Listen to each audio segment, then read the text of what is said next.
Creamline Coal Smashers mamadaliin ng Strong Group Athletics para sa solo lead sa standings. Alyssa Valdez ayaw magpakakampante.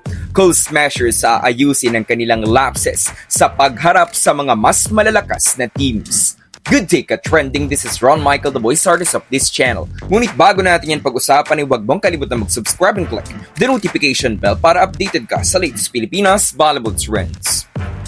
Bubuksan ng Creamline Coal Smashers ang ika-4 na linggo ng PVL at makakatapat nila ang winless na Strong Group Athletics sa March 12 araw ng Martes at 4 p.m. Kung inyong titingnan ang team standings, 3 teams ang may 3-0 win-loss record kung saan kasama ng Creamline ang Chocamucho at Signal HD.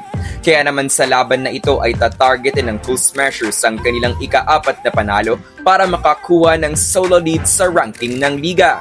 Sa pagharap ng Team Good Vibes sa winless na SGA, i-aim din ng koponan ang kanilang 19th straight victory. Sa game na ito ay mayroong mabigat na advantage ang Creamline sa lahat ng departments ng laro.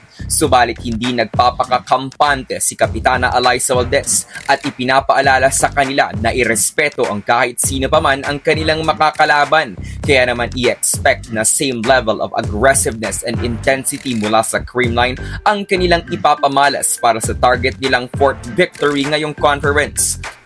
Asahan na muling magkakaroon ng quality minutes ang second stringers ng Coal Smashers. Kailangan na sa game na ito ay mapulido na ng Creamline ang kanilang galaw sa loob at ma-address na ng team yung mga lapses nila in the previous games dahil after their assignment versus SGA, mas magiging mabigat na ang mga task ng CCS. Samantala kahit na makakatapat ng Strong Group ang defending champs, lalaban naman ng buong puso ang Athletics sa pangunguna nila Mary Joy Onofre and Dolly Bersosa. Pagdating naman ng 6 p.m, dalawang koponan ang magtatapat para paglabanan ng kanilang unang panalo ngayong conference. Next led Chameleons versus Galleries Tower High Risers. Malalaman natin sa game na ito kung maglalaro si Ivy Laxina matapos na masaktan ang kanyang kaliwang tuhod in their previous defeat laban sa Signal HD Spikers. Gayunpaman, given the strong spirit na ipinamalas ng next led, nariyan ng ilang players to back Ivy tulad nila Joe Maraginot, May Luna at Laika Ebon. Sa improvement din na ipinapakita ng Galleries, maaaring magtagal ang game na ito, lalo na kung magiging productive sila Grace Bombita, Isa Jimenez at RJ Doromal. Nakasalalay sa kung sino ang makakapagtala ng W sa magiging decision-making ng kanilang mga setters. Kung sino ang mas makakakonect kila Fen Emnas at Camille Cal, ang paniguradong magkakaroon ng advantage sa game na ito.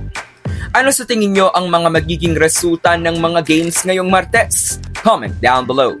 So that's it for today's video ka-trending. Do not forget to subscribe and click the notification bell para updated ka sa latest ganap ng women's volleyball sa Pinas. Thanks for watching. Bye for now!